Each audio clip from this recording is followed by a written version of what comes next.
Mabuting balita ng Panginoon ayon kay San Mateo.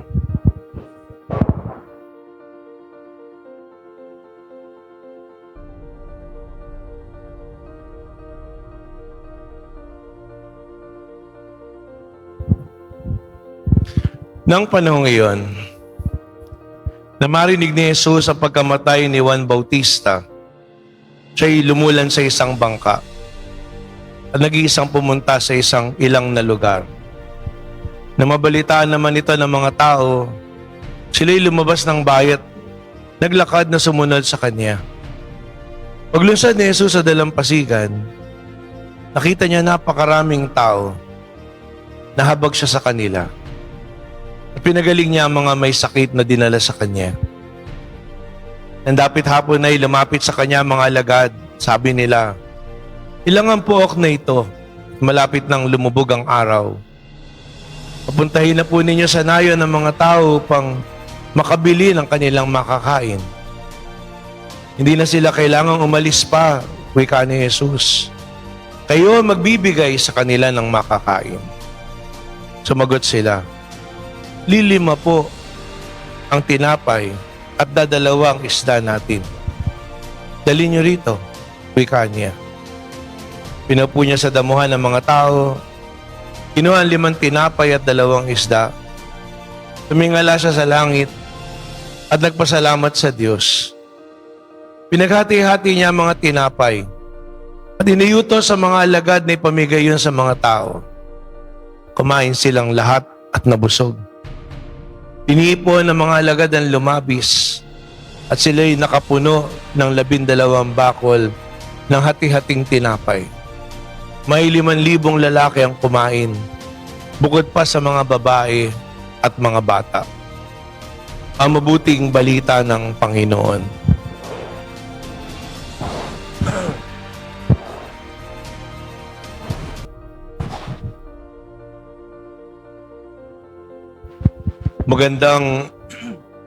Magandang umaga po sa inyong lahat.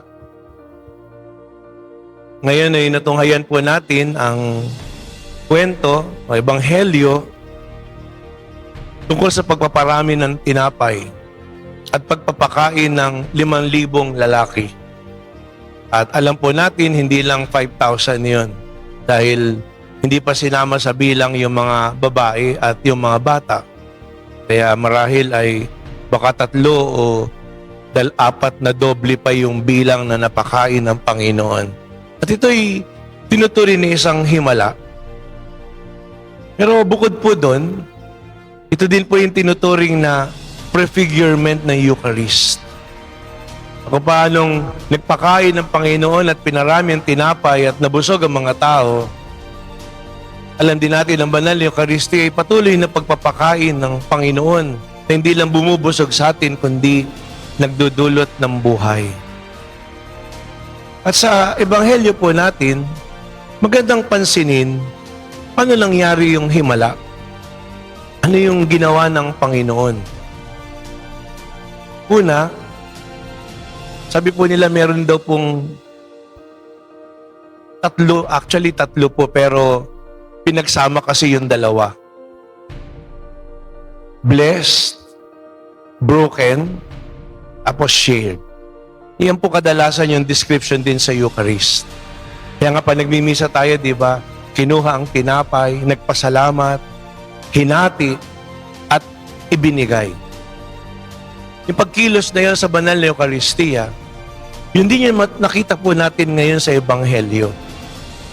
Yung una, ang sabi po sa Ebanghelyo ay, tumingala si Jesus, nagpasalamat sa Diyos, pinaghati-hati yung tinapay, tapos pinamahagi, inutusan niya mga apostol. Una, magandang tingnan po natin yung unang ginawa ng Panginoon. Sa gitna nung pagkakataon na nasa isang ilang na lugar sila, sa kabila ng isang pagkakataon na walang mabibilhan, malayo, tapos yung mga alagad, sila mismo yung nagsasabi, 5 yung tinapay at 2 yung isda. Ang ginawa ng Panginoon ay tumingala.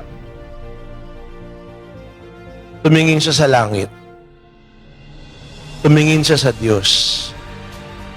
Kumisa sa mga bagay sa araw-araw, kaya hindi mangyari yung himala ng pagpaparami ng tinapay kasi ang nakikita kagad natin ay yung kakulangan.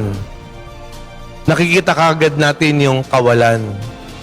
Nakikita kagad natin yung ating sarili. Kaya makikita natin yung bang, kung ako nga lang, kulang pa sa akin eh. Diba? May mga ganun pong kaisipan. Hindi mangyayari yan. Kung ako na, di ko kaya eh. Tinitingnan kagad natin yung sarili natin. Tinitingnan kagad natin yung kahinaan. Tinitingnan kagad natin yung kakulangan. Ang Panginoong Hesus, hindi yun ang tiningnan niya. Ang tiningnan niya ay ang Diyos. Tumingala siya. At siya din po siguro yung magandang ilagay natin sa ating puso't kalooban. Sa araw-araw, ano man yung nakikita natin sa paligid, ano man yung dinadala natin, o ano man yung meron tayo, huwag tayong makalimot na tumingala. Kaya nga, ang laging paalala po sa atin ay, lagi tayong magdasal. Ang Panginoong Jesucristo sa banal na kasulatan, laging sinasabi po yun, lagi siyang may oras para sa pagdadasal. Lagi tayong tumingala sa Panginoon. At pag tumingala tayo, ano yung makikita natin sa Diyos?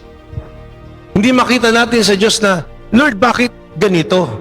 Oh, bakit buhay pa itong mga walang hiyan na to? Oh, bakit nangyayari sa akin ito? Bakit dinadanas ko to? Pag tumingala tayo sa Panginoon, ang tingnan natin ay ano? Kabutihan loob ng Diyos. Sa Ebanghelyo, sabi po doon, pagkaraan na mabalitaan ng Panginoon yung pagkamatay ng kanyang pinsan, si Juan Bautista, gusto niyang mapag-isa. Marahil nalungkot din ng Panginoon, pero napag-isa ang Panginoon, hindi dahil nalulungkot siya, kundi bahagi din nun ay marahil iniisip ng Panginoon, ano na ngayon yung mangyayari. Kaya nga nang makita ng Panginoon yung mga tao, hindi sinabi ng Panginoon, teka lang, nagluluksa muna ako. Nalulungkot ako, papahinga ako. Hindi. Nung makita ng Panginoon yung mga tao, nauna pa sa Kanya, anong lagi sinabi ng Ebanghelyo? Nahabag ang Panginoon. Hindi niya matiis yung mga tao. Sa pagkahabag na yun, pinagaling niya yung mga tao. Tapos nung sinasabi ng pauwiin na, sabi ng Panginoon sa mga apostol, hindi. Kayo magpapakain sa kanila. Ano meron tayo? Doon makita po natin, hindi matatawaran yung habag ng Panginoon. Every time na tumitingala po tayo sa Diyos, ang makita nawa natin ay yung kagandahang loob ng Diyos. Ang makita lagi natin ay yung awa at habag ng Panginoong Diyos. Sa unang pagbasa, yan ang sinasabi po sa atin ni Propeta Isaias. Narito ang tubig, mga nauuhaw. Ang mga walang salapi, kumuha rito at bumili ng pagkain. Hali kayo. Bumili ng alak at gatas. Bumili kayo ngunit walang bayad. Bakit ginugugol ang salapi sa mga bagay na hindi nakabubusog? Bakit inuubos ang pera sa mga bagay na walang halaga? Makinig kayo sa akin. Sundin ang utos ko at matitikman ninyo ang pinakamasarap na pagkain. Pumarito kayo. Kayo ay lumapit at ako'y pakinggan. Makinig sa akin at kayo mabubuhay. Ako'y may gagawing walang hanggang tipan at ipalalasap ko sa inyo ang pinangako ko kay David.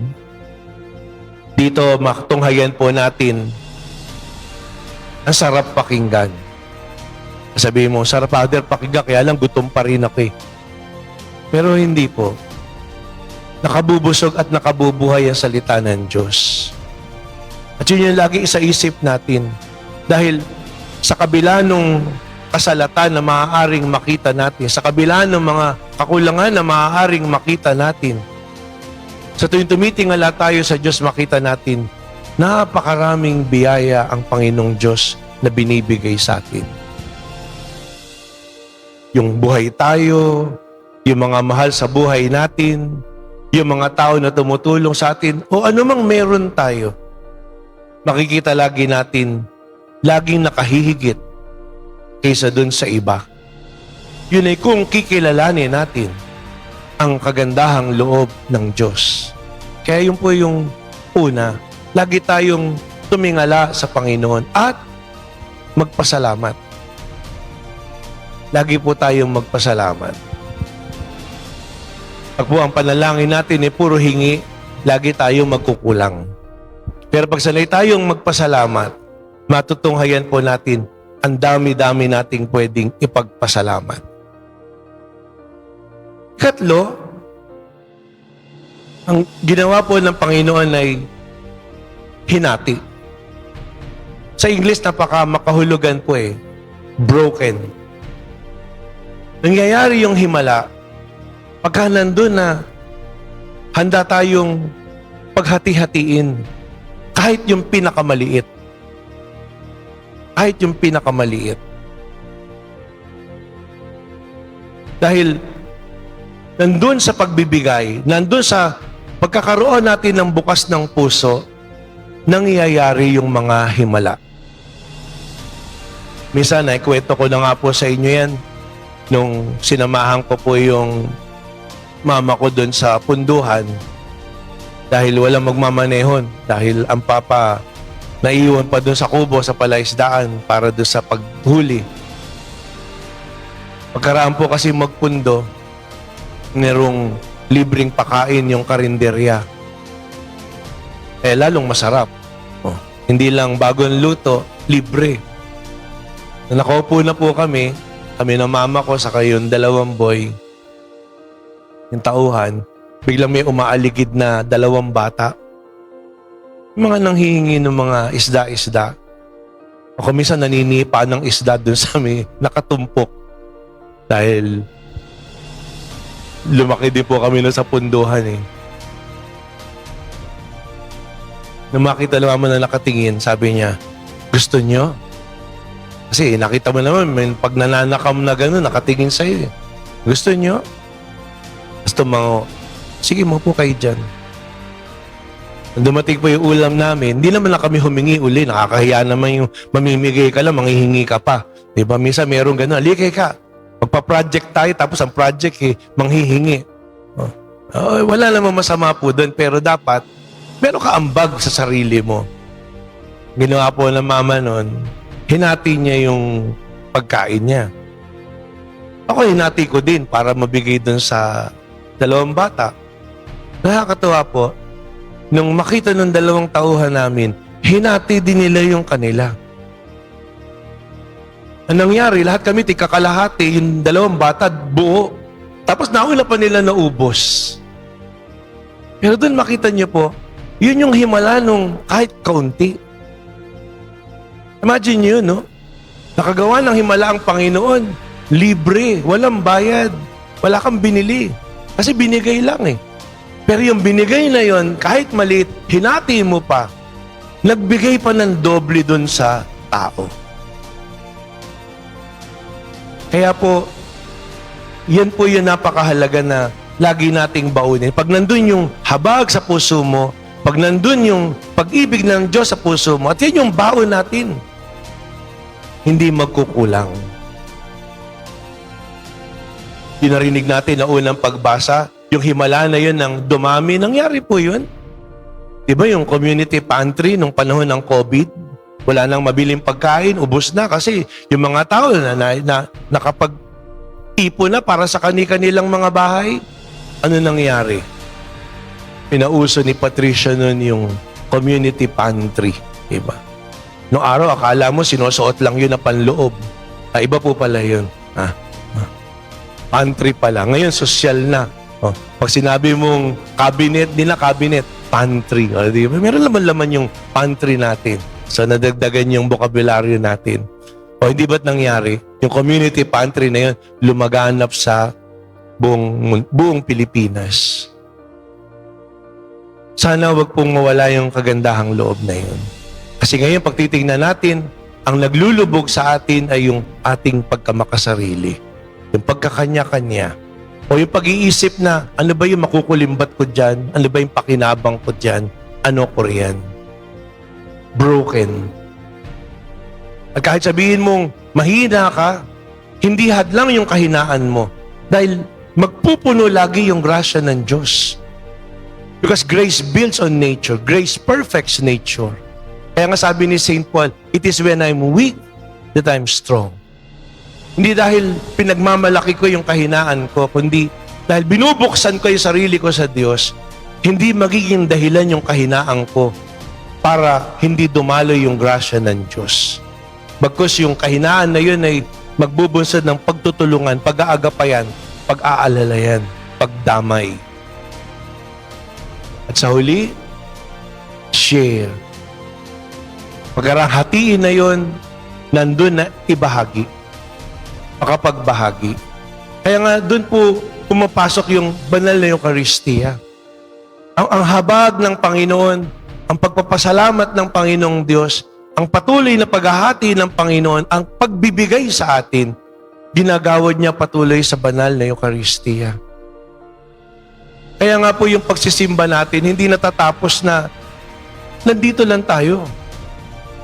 Hindi tinanggap natin na yan, nakatawan ng Panginoon, dapat binabago tayo, hinahamon tayo para lagi tayong magpasalamat, lagi tayong tumingala sa Panginoon, lagi tayong handang magbahagi, maghati-hati, magsakripisyo mula sa ating mga sarili. At sa araw-araw, yung pagdadasal natin na yan, inihahanda tayo para sa pinakamagandang panalangin na hindi lamang maisip natin, hindi lamang madama natin, kundi pisikal na matanggap natin. Ang katawan at dugo na yan ng Panginoon sa banal na Eucharistia.